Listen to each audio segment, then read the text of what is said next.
Assalamualaikum, salam sejahtera, apa khabar semua para subscriber channel Cikgu Elisham dan follower untuk channel e-tutor Telegram Cikgu Elisham.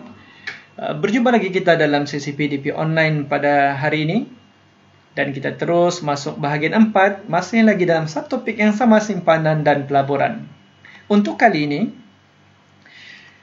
diharapkan semua murid akan dapat membanding dan membeza potensi risiko, pulangan dan kecairan pelbagai jenis simpanan dan pelaburan. Selain daripada itu, cikgu juga berharap agar selepas ini murid akan dapat mengira purata kos se-share bagi pelaburan saham menggunakan strategi pemurataan kos ringgit dan menjelaskan manfaat strategi ini. Mari kita lihat. Yang pertama tentang apakah tiga faktor yang perlu diketahui sebelum membuat pelaburan. Jadi ini amat penting untuk mana-mana para pelabur, dia mesti kena tahu ada tiga perkara yang harus diambil kira oleh seseorang pelabur. Yang pertama adalah berkenaan potensi risiko pelaburan. Yang kedua berkenaan tahap pulangan yang akan diperolehinya. Dan yang ketiga aspek kecairan. Apakah yang dimaksudkan dengan ketiga-tiga perkara ini? Yang pertama, berkenaan potensi risiko. Kemungkinan sesuatu ketidakpastian yang mungkin dialami daripada pelaburan yang dilakukan, ini dikatakan sebagai potensi risiko pelaburan. Kerana kita tidak tahu apa yang akan terjadi semasa ataupun selepas pelaburan dibuat, maka potensi risiko ini perlu diambil kira. Apakah kemungkinan yang akan berlaku ataupun yang akan dialami selepas pelaburan itu dibuat. Mengenai tentang tahap pelaburan, ianya berkaitan tentang keuntungan yang dinikmati oleh pelabur daripada aktiviti pelaburan yang dilakukan. Dan untuk aspek kecairan adalah berkaitan dengan tentang seberapa segera boleh ditunaikan daripada suatu pelaburan atau simpanan tersebut. Maksudnya, daripada nilai pelaburan yang diperolehi sama ada dalam bentuk saham ataupun simpanan, seberapa segera ianya boleh dijadikan sebagai tunai. Itu adalah ketiga-tiga faktor sebelum membuat pelaburan. Jadi, faktor yang pertama potensi risiko, yang kedua tahap pulangan, dan ketiga adalah aspek kecairan. Mari kita lihat untuk ketiga-tiga faktor ini bagi setiap jenis perbandingan risiko, pulangan dan kecairan bagi jenis-jenis pelaburan seperti simpanan, simpanan tetap, saham, syarikat, hartana maupun unit amanah. Untuk simpanan, jenis pelaburan simpanan, tahap risikonya adalah bebas daripada risiko dan pulangannya rendah, dan di samping itu tahap kecairannya tinggi, bermaksud senang untuk dijadikan tunai duit yang disimpan dalam akaun simpanan tersebut.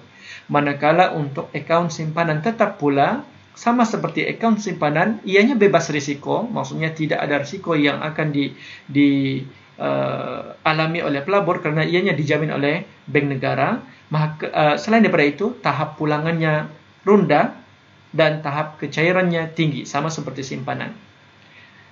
Bagaimana pula tentang saham syarikat? Sudah pasti untuk saham syarikat, ianya sangat berisiko tinggi. Namun yang demikian, tahap pulangannya juga tinggi. Jadi daripada tahap pulangannya ini, apabila kita menilai tentang tahap kecairannya, ianya hanya sederhana kerana tidak terlalu sukar atau tidak terlalu mudah untuk dijadikan tunai setiap saham syarikat yang kita beli daripada mana-mana syarikat tersebut. Okey, untuk hartana pula, tahap risiko untuk pelaburan jenis hartana adalah rendah, namun masih lagi berisiko, namun rendah. Tahap pulangannya amat tinggi kerana sangat menguntungkan, namun yang demikian untuk tahap kecairannya menjadikan pelaburan ataupun simpanan tersebut sebagai tunai, ditunaikan sedikit rendah berbanding yang lain. Sekarang kita lihat pula untuk unit amanah, tahap risikonya rendah, tahap pulangannya sederhana, namun tahap kecairannya tinggi. Jadi untuk ke semua perbandingan ini, cikgu mahu murid-murid buat screenshot, kemudian boleh save dalam gadget masing-masing untuk buat rujukan di masa akan datang. Kita lihat untuk latihan pengukuhannya. Untuk uji minda 3.1, bolehlah murid mencuba soalan ini dan jawab di dalam buku. Sila pausekan videonya, buat catatan soalannya dan cuba jawab berdasarkan penerangan yang cikgu buat tadi. Sedikit ringkas, namun fakta-fakta penting telah cikgu letakkan dalam beberapa slide sebelumnya. Jadi, mohon buat rujukan. Kita sambung lagi untuk slide seterusnya berkenaan tentang strategi pemurataan. Apakah yang dimaksudkan tentang konsep strategi pemurataan? Ianya adalah satu teknik yang biasa diamalkan oleh pelabur yang melabur dalam saham dengan amount yang tetap untuk tempo yang tertentu seperti bulanan, suku bulanan atau tahunan tanpa mengambil kira keadaan pasaran saham. Jadi, untuk strategi pemurataan boleh membantu pelabur membeli saham dengan kos purata yang lebih rendah dan jumlah saham yang dimiliki juga lebih banyak daripada tempo masa pelaburan yang sama berbanding dengan pembelian sekaligus atau dengan pembelian secara tunggal. Ini adalah berkenaan tujuannya, membantu membeli saham dengan kos yang lebih rendah. Sebagai contoh, kita ambil satu keadaan dengan dua strategi yang berbeza, yaitu dengan strategi yang biasa 12.000 untuk membeli saham yang berharga RM2 seunit, bilangan unit saham yang akan diperolehi hanya 12.000 bahagi RM2, hanya 6.000 unit saham sahaja. Berbeza dengan strategi pemurataan apabila daripada RM12.000 itu dibuat pembelian sebanyak jumlah pelaburannya dilaburkan RM1.000 bagi setiap bulan dalam tempoh masa setahun. Mungkin harga saham yang dibeli itu berbeza-beza, tidak tetap pada setiap bulan. Sebagai contoh, jika pada bulan Januari mungkin harga unit sahamnya RM2. Pada bulan Mei turun RM1.70. Pada bulan Ogos RM1.50. Mungkin juga akan naik daripada harga yang permulaan daripada RM2 kepada RM2.20. Dan seterusnya hingga RM1.90 untuk bulan Disember. Jadi untuk strategi pemurataan ini kita akan menghitung bilangan unit untuk setiap bulan. Yaitu bilangan unit yang dilaburkan adalah dapat dikira melalui jumlah pelaburan bahagi dengan jumlah ataupun harga seunit. Jadi contohnya untuk bulan Januari, bilangan unitnya adalah 500. Pada bulan Mac, 555 dapat daripada RM1.000 bahagi RM1.80. Contoh pada bulan Januari, jumlah pelaburan adalah RM1.000, harga seunit saham adalah RM1.60 mengikut dalam jadual ini, dan bilangan unit saham yang akan diperolehi pada bulan Julai sahaja adalah 625. Manakala pada bulan November pula, dengan jumlah pelaburannya RM1.000 pada bulan tersebut, mungkin harganya naik, harga seunit saham itu naik kepada RM2.30 kalau kita bahagikan jumlah atau bilangan unit saham yang diperolehi pada bulan November 434. Jika untuk strategi pemurataan kita akan menambah keseluruhan bilangan unit yang dimiliki, yaitu 6.741, lebih banyak berbanding sekiranya menggunakan pembelian menggunakan strategi yang biasa ataupun pembelian sekaligus, yaitu 6.000 unit saham sahaja. Jadi itu adalah bagaimana kita membandingkan dua strategi yang berbeza, menggunakan pembelian sekaligus ataupun menggunakan strategi pemurataan. Ternyata dengan pengiraan yang kita buat tadi, strategi pemurataan akan menambah ataupun pelabur itu akan mendapat bilangan unit saham yang lebih banyak lagi. Ini adalah rumus yang terlibat dalam menentukan strategi pemurataan, yaitu kos purata dapat daripada jumlah pelaburan bahagi dengan bilangan unit saham yang dimiliki. Jadi yang tadi nilai pelaburan dalam tempoh masa setahun adalah 12,000 bahagi dengan bilangan unit saham yang diperolehi dalam tempoh setahun adalah 6.741. Ternyata bilangan unit saham, sekali lagi untuk kos purata seunit saham hanya Rm RM1.78 sahaja berbanding dengan pembelian sekaligus, yaitu harga seunit saham adalah RM2. Lebih mahal berbanding menggunakan kaedah strategi pemurataan. Kita lihat contoh 13 berikut ialah dua orang pelabur yang melabur dengan cara yang berbeza. Puan Esther Wong, dia mempunyai RM20,000 dan ingin melabur dalam saham mengikut bulan-bulan tertentu dengan amount yang sama. Manakala Puan Linda pula memiliki duit yang sama dilaburkan secara sekaligus untuk membeli saham syarikat pelita yang berharga RM2 seunit.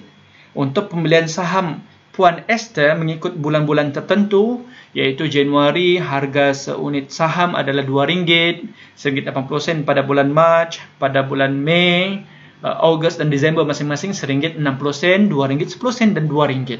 Jadi kita lihat, kenal pasti kos purata seunit dan jumlah saham yang dimiliki oleh Puan Linda dan Puan Esther Wong. Kita lihat di sini penyelesaiannya. Untuk Puan Linda, jumlah saham yang diperolehi hanya 10,000 unit saham dapat daripada jumlah wang yang dilaburkan yaitu RM20,000 bahagi dengan harga seunit saham syarikat tersebut, yaitu RM20,000 bahagi RM2, maka saham yang diperolehinya adalah 10,000 unit saham. Kita lihat pula kos puratanya. Kos puratanya adalah RM2 yang ini, kerana ianya nilai tetap yang dibuat pembelian secara sekaligus untuk Puan Linda.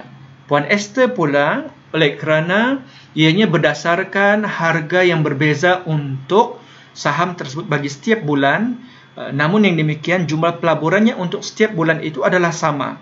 Daripada nilai pelaburan keseluruhannya RM20 dibahagikan kepada 5 bulan. Jadi setiap bulan dilaburkan RM4,000 seperti berikut. Dalam jadual tadi dipaparkan harga seunit saham bagi setiap bulan yang dinyatakan dalam jadual tersebut adalah RM2, RM1.80, RM1.60, RM2.10 dan RM2. Maka kita akan lihat bilangan unit saham bagi setiap bulan yang diperolehi oleh Puan Esther Wong, yaitu pada bulan Januari 4,000 bahagi RM2 sama dengan 2,000 unit. Untuk bulan Mac RM4,000 bahagi RM1.80, RM2,222. Dan hingga bulan Mei, Ogos dan Desember masing-masing 2,500, 1,904 unit dan 2,000 unit. Keseluruhan bilangan unit saham yang diperolehi oleh Puan Esther Wong adalah 10,626 unit saham. Kita lihat pula jumlah sahamnya adalah 10,626. Kos purata seunit saham adalah nilai pelaburan keseluruhan yaitu RM20,000 bahagi dengan jumlah saham adalah sama dengan RM1.88. Dikatakan bahawa Puan Esther merupakan pelabur yang bijak kerana ianya mengamalkan strategi pemurataan. Daripada pengiraan dapat dipastikan bahawa kos yang dikeluarkan oleh Puan Esther adalah lebih rendah, namun mendapat jumlah saham yang lebih banyak berbanding apa yang dikeluarkan oleh Puan Linda dengan jumlah duit pelaburan yang sama RM20,000. Kelebihan strategi pemurataan bagi pelabur. Sudah pasti yang pertama membantu mengambil kesempatan daripada perubahan harga seunit.